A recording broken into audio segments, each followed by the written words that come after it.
greater than its parts. Over to you, Nuno. Thank you so much, Penny. And also thank you for helping us along the way as one of our guests in our symposia. So I'm telling a story of a country which happens to be mine, where there was no tradition of animal welfare bodies or even animal welfare officers prior to the enactment of the 2010-63 directive. On top of that, ethics committees did exist, but they were basically optional, both at the national level and the institutional level. So in several cases, they could be like an advisory body in the largest institutions, but researchers were not, basically, they didn't have to submit their, depending on the institution, their projects for approval, just from the national authority.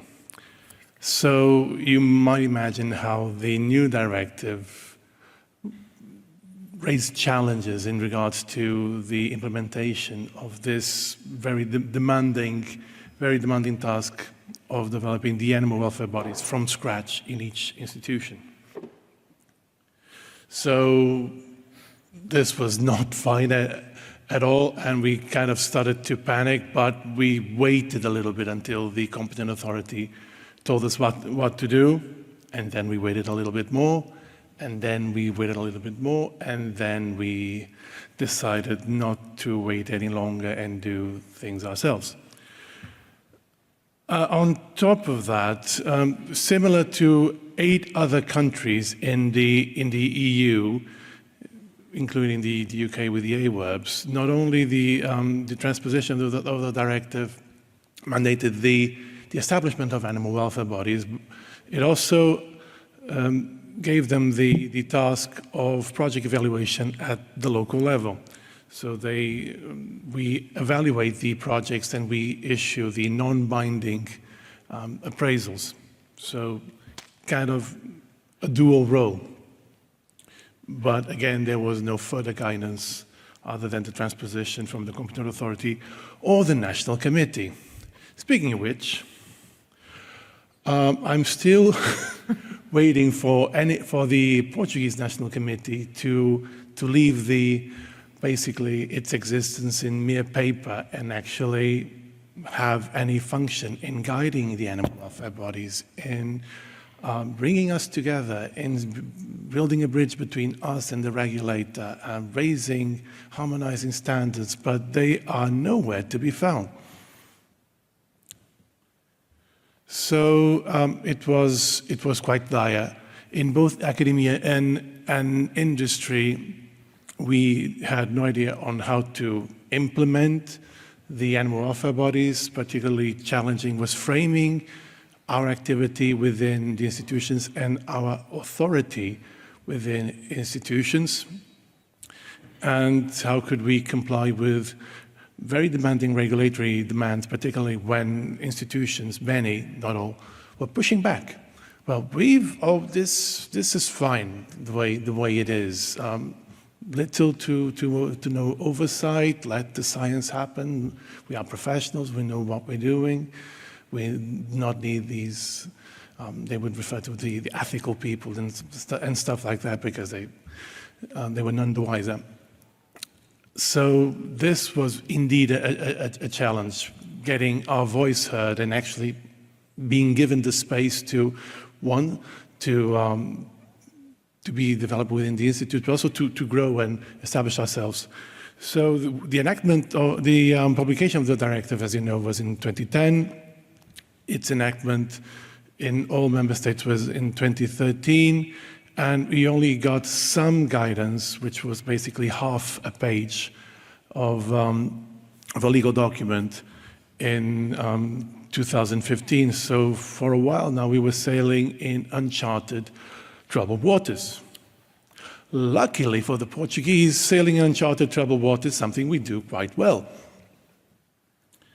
So we decided to figure it out for ourselves. So myself and Isabel my boss, my group leader, Anna Olsen, and with the support of Spikal, we decided, let's hold like workshops. Let's just bring us together. And at the time, I think there were like 2 animal welfare bodies, but still struggling with what they were doing. When, mind you, these were supposed to be in place in 2013, and this was 2014, and we had at the country level 2 more or less established animal welfare bodies. So if Mohammed doesn't go to the mountain goes to Mohammed. So we decided to hold one in Porto. We invited Gianni Dal Negro, who was very kind to help us in get this started. And we then, after the end, we rushed to a train and held a similar workshop the next day in Lisbon. And we basically gathered 35 representatives of animal welfare bodies, or institutions, establishments. What say you? So this is our regulation of animal welfare bodies. Basically just establishes the composition, so who gets to be there. So the person, basically it's a repetition of what is in the directive, and it allows some optional members, including lay persons, but in a way it's basically just reiterating what is in the directive, and and it also determines in a way some level of independency from ethics, deontological committees, wherever they were already in existence. So that didn't help. When we did the workshops, the idea was to contribute to establish the animal welfare bodies, help them meet high standards of competence, functionality, and integration within the home institution, and by that positively affect both the quality of animal studies and animal welfare. And right off the bat, we started chatting and the coffee breaks and saying, we should talk more often. We should do this more often. So we did. So we decided to hold annual symposia, as you can see, ininterruptedly since 2016. In the first one, we were lucky to have David Anderson, who came and gave us like open our eyes to the possibilities, to the responsibilities of everything that we had to do, of the challenges of what the directive demanded of us. And since then, we have addressed every single question. But still, we continue to have more questions, and that's a good thing. So we held training workshops, we held symposia, we discussed and my favorite part in these animal welfare body symposia are actually the coffee breaks. We have very long coffee breaks on purpose, because it allows us to talk with each other. And by talking, we are sharing doubts, questions, we are sharing experience, our thoughts, our doubts. And by that, we helped establish other RedeORBEAs, the órgãos responsáveis pelo bem-estar dos animais, or the animal welfare bodies. So by helping each other, we managed to find our place, to find our voice within, our authority within institutions. In a way, we helped each other benchmark what was expected of us, again, against that pushback from institutions. Oh, let's just have this ceremonial, this quite basically an organ that would be kind of, I don't want to be harsh, but which responsibilities were a little bit watered down so that they wouldn't get much in the way. And we, by speaking with each other, by emboldening each other, by helping each other, we manage actually to benchmark us and not only harmonize the standards, but also raise these standards by asking questions, sharing experiences, and disseminating information. And these workshops also helped establish what the directive demanded of us. For example, competence assessment. The guidance on training of competence assessors is being launched actually now, and we're having by Lucy Whitfield and Ivo Tibosch and Rafael Frias workshops on how to perform competence assessment. But we did this before we were school, so we invited Lucy Whitfield like 6 years ago to deliver this training because we felt we actually needed it. So it also allows us to have a very strong, coherent voice when we communicate with the competent authority, and trust me, we need that. And now we can network with similar associations across Europe, and with our 10-year experience, help others start their own networks in whatever way we can. And eventually, we may liaise with the National Committee for the Protection of Animals Used for Scientific Purposes whenever said National Committee decides to pop up. So what else do? We have a regular census, so we know how many are we. There's 35 of us, by the way. We have a mailing list. We have a website that is written in Portuguese with plain language. It also is, in a way, a hallmark of transparency, because before the transparency agreement in Portugal, before it was cool, we already had a website with videos, with information explaining why animal research is still important, but why replacement, reduction, and refinement are of the utmost importance, and what is the role of the animal welfare bodies, even though we were still trying to figure that out. So we talk to the press, and we help establish new animal welfare bodies in Portugal. And we also actually collaborate in some scientific research projects. One of them is just recently started, and it started with the focus group at one of our symposia, and it was on compassion fatigue, on burnout. So we had a psychologist representing a team of psychologists that is interested in this phenomenon for people that work with animals, both laboratory animal vets, technicians, and people working with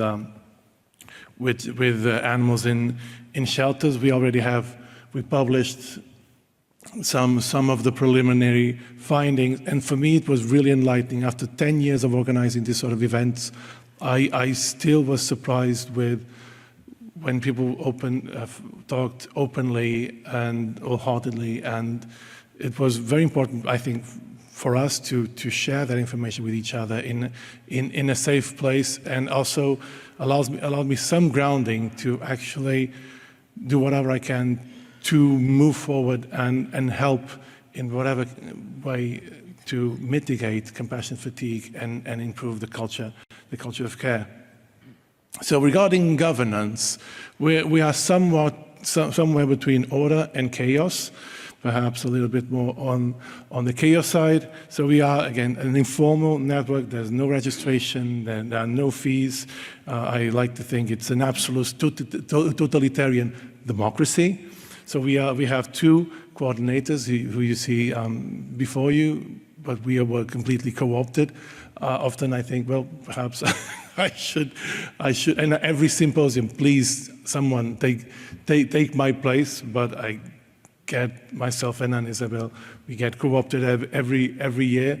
So we need money, we need resources, we need some level of structure within this chaos, this happy chaos that we have. So SPECAL, the Portuguese Society for Laboratory Animal Science, actually helps provide this structure. And this is, again, an advice for every network, that you have a formal organization that can lend a hand. But we are increasingly independent. For example, for organizing our symposia, we now manage to have funders, and with the funders and the registration fees just for the symposia, we are fine. But SPECAL is still lends us a hand with all the logistics and whatnot. And Their help is absolutely priceless. So what next? Well, we are now on the point where we are strengthening cooperation at the European level, perhaps thinking about getting some funding, votele, wink wink. We should engage more actively in CPD following the new education and training framework, so we will have new challenges but also new opportunities, and this is my view for the future, same as it ever was, to continue to be a driving force of regulatory compliance, but of course going beyond it, promoting a culture of care for animals, for caretakers, and for science. So I would just like to acknowledge my boss, who helped us get this off the ground with the first workshop that we held back in 2014, and still allows me some leeway and to use my time for these things. Of course, my partner along the way, and Isabel, I couldn't have done this without you, truly, to speak out for giving some structure to the chaos, and to all RedeORBEA members. You are absolutely the best, and thank you very much.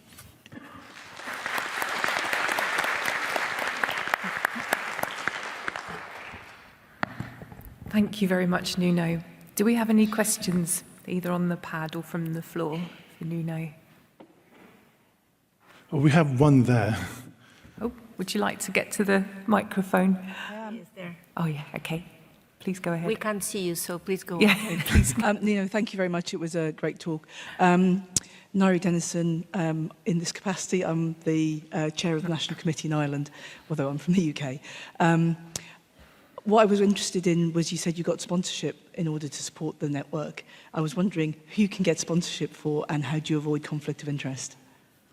In what regard? We get sponsorship just for the event. So I think actually, I don't think there's a conflict of interest. There's a synergy of interests between the Animal Welfare Body Network and the Portuguese Society for Laboratory Animal Science, and also from the funders. We thought, actually, this is a good point, because we had some commercial funders in the last couple of symposia, and that helped fund the symposia, and we had an agreement with them. There will be no stand. There will be no sales. And if you will do this from the kindness of your heart. And the person said, yes, I will do so. And I was surprised, because I made it really hard for him.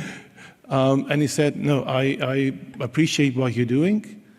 And of course, they get a tax break out of it. So if there's a conflict of interest for them, it might be that one at least. But it's not like we have the stands outside and whatnot. This person is just happy to help, and so we can live with that. So there might be a slight conflict of interest, as in everything, but I think it's well mitigated in that regard. I actually think it's really nice that someone has stepped up and said this is worthwhile doing, and done what you've said, and not had to stand things. I think that's excellent. Thank you. Thank you. Thank you very much, Nuno.